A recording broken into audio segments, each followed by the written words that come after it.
नमस्कार my YouTube family, मैं कुलबीर सिंह आज एक और नई वीडियो के साथ। जैसे कि आप सबको पता है, हम टैली के ऊपर वीडियोस बना रहे हैं और हमारी रेगुलर बेस पे वीडियोस भी आ रही हैं। तो आज हम टैली में बात करने वाले हैं अपने टॉपिक में कि हम परचेज में, जब हम कोई टैली के अंदर परचेज की एंट्री करते हैं तो वहां पर मल्टीपल जीएसटी रेट्स आ जाते हैं। जैसे कि कोई आइटम 18% है, कोई 28% है, कोई 5% है। तो उसकी एंट्री, परचेज बिल की एंट्री टैली में हम प्रैक्टिकली कैसे करें, ये हमारे एक सब्सक्राइबर की डिमांड थी कि हम मल्टीपल जीएसटी रेट्स के साथ टैली में परचेज की एंट्री कैसे करें। तो आइए आज की वीडियो स्टार्ट करते हैं। प्रैक्टिकली हम देखते हैं कि परचेज की एंट्री हम टैली के अंदर मल्टीपल जीएसटी रेट्स के साथ कैसे कर सकते हैं। तो आइए स्टार्ट करते हैं। जैसे कि आप सबको दिख रहा है, ये हमारा गेटवे ऑफ टैली है। हमें कोई भी एंट्री करने के लिए हमें कहां पे जाना होता है? वाउचर्स के अंदर। और वाउचर्स की शॉर्टकट की क्या है? वी हम प्रेस करते हैं। अब देखिए यहां पर हमारा परचेज का वाउचर ओपन हो चुका है। तो हमें सबसे पहले ये समझना होगा, जब हमारे पास कोई बिल आता है उसमें मान लीजिए हमने 10 आइटम परचेज किए हैं, जिसमें कि एक आइटम का जीएसटी रेट 5% है, एक का 18%, एक का 12%, एक का 28% है। तो उसको हम एक ही बिल को एक ही तरह से हम कैसे एंटर करें और जो हमारा टैक्स है वो ऑटोमेटिक कैलकुलेट होकर आ जाए। तो हम उसी पे बात करते हैं। तो देखिए सबसे पहले हमारे पास जो बिल आएगा, हम वहां पर बिल नंबर डालेंगे। मैं अभी एग्जांपल के लिए लेता हूँ 1234 बिल नंबर हो गया। हमारी डेट अभी 2 सितंबर से मैं रहने देता हूँ। सप्लाई इनवॉइस नंबर सेम वही रहेगा, डेट हमारी वही रहेगी। पार्टी नेम, पार्टी नेम क्या है? मान लीजिए मैंने बहुत सारी हमारी पार्टीज बनी है, मैंने इलेक्ट्रिकल कोई सामान परचेज किया तो मैंने इलेक्ट्रिकल स्टोर के नाम से एक लेजर क्रिएट किया हुआ है। तो हम वहां पे जाते हैं, इलेक्ट्रिकल स्टोर, कंट्रोल ए। ठीक है, ये रेगुलर पार्टी हमारी। ये बात ध्यान रखिएगा, जो पार्टी रजिस्टर्ड है जो जीएसटी में, वही जीएसटी के बिल हमें दे सकती है। तो रेगुलर रहेगा। उसके साथ हम परचेज पे क्लिक करते हैं, परचेज की एंट्री कर रहे हैं। अब हम यहाँ पर नेम ऑफ आइटम, ये बहुत इंपॉर्टेंट पार्ट है। जब भी आप परचेज बिल की एंट्री करते हैं तो कोई भी आइटम आपको परचेज आपने किया है तो उसकी जो आप आइटम को जो क्रिएट करेंगे वहां पे उसको ध्यान रखना है कि आप जब मल्टीपल जीएसटी रेट के साथ एक एंट्री कर रहे हैं तो हमारे को यहां पर बहुत ध्यान रखना है। ठीक है, तो हम यहां पर देखते हैं। अब हमें कोई आइटम क्रिएट करना है, हम ऑल्ट सी करेंगे शॉर्टकट की क्रिएट करने के लिए। मान लीजिए मैंने टीवी परचेज किया तो मैं टीवी लिखता हूं। हम नंबर्स में बात करेंगे, यहाँ पे स्पेसिफिक डिटेल्स हम यहाँ पे लेते हैं। HSN हमारा 1 2 3 4 5 6 ले लेते हैं एग्जाम्पल के लिए। हम एग्जाम्पल के लिए टैक्स रेट ले लेते हैं एक आइटम का 18%। मान लीजिए 18% मैंने लिया, हमारे लिए गुड सही है। ठीक है, एंटर एंटर एंटर। ठीक है, अब क्वांटिटी कितनी है? मैंने मान लीजिए एक पीस लिया, कितने रुपए का है? मान लीजिए 30,000 का है। 30,000 अमाउंट आ गया, एंटर एंटर। अब हमारे ये एक अमाउंट हुआ। ठीक है, अब मैंने एक और आइटम परचेज किया है, वो भी इलेक्ट्रिकल शॉप से किया। तो मान लीजिए मैंने मिक्सर परचेज कर दिया तो मैं मिक्सर डाल देता हूं यहाँ पे, एंटर एंटर एंटर। अब ये भी नंबर्स में ही आएगा। स्पेसिफिक डिटेल here करते हैं हम, HSN डिटेल हम एग्जाम्पल के लिए ले लेते हैं। इसका जो हम रेट लेते हैं वो मान लीजिए एग्जाम्पल के लिए 28% हम ले लेते हैं। गुड्स हो गया, एंटर एंटर। क्वांटिटी कितनी? एक पीस लिया। मिक्सर हमारा 12,000 का है, एंटर एंटर एंटर। ठीक है, ये एंटर एंटर करेंगे। उसके अलावा मान लीजिए एक प्रोडक्ट और परचेज किया जिसका रेट ऑफ 5% है। कुछ भी हम इलेक्ट्रिकल आइटम से ले सकते हैं, जैसे स्पीकर मान लीजिए हम 5% पे ले लेते हैं। स्पीकर हमने लिया, नंबर्स में डालते हैं। हमने HSN हमने एज अ एग्जाम्पल के लिए 4 5 6 ले लिया।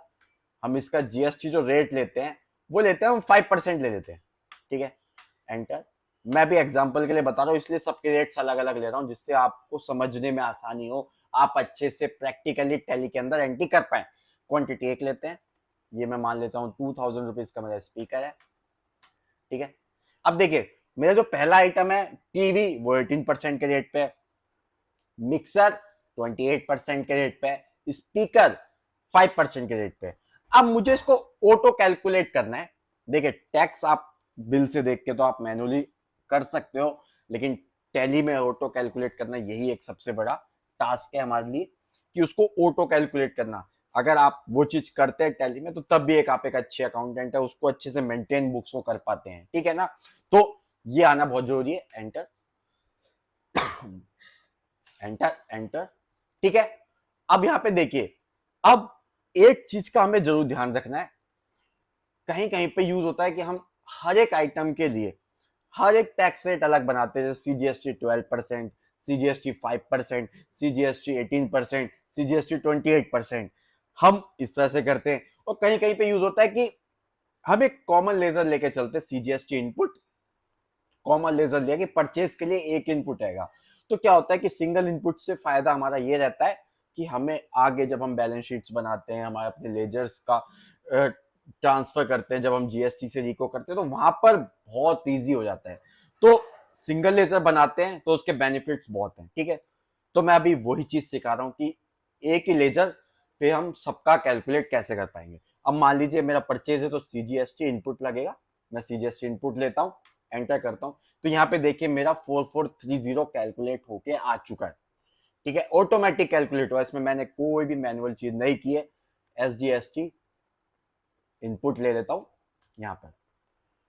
अब आप देखिए, जो फर्स्ट आइटम है टीवी वो 18% है, मिक्सर 28% है, स्पीकर आपका 5% है। आप खुद भी कैलकुलेट करेंगे 44,000 में अलग अलग रेट्स के साथ, तो आपका जो सीजीएसटी इनपुट और एसजीएसटी इनपुट जो है वो यही आएगा, ठीक है।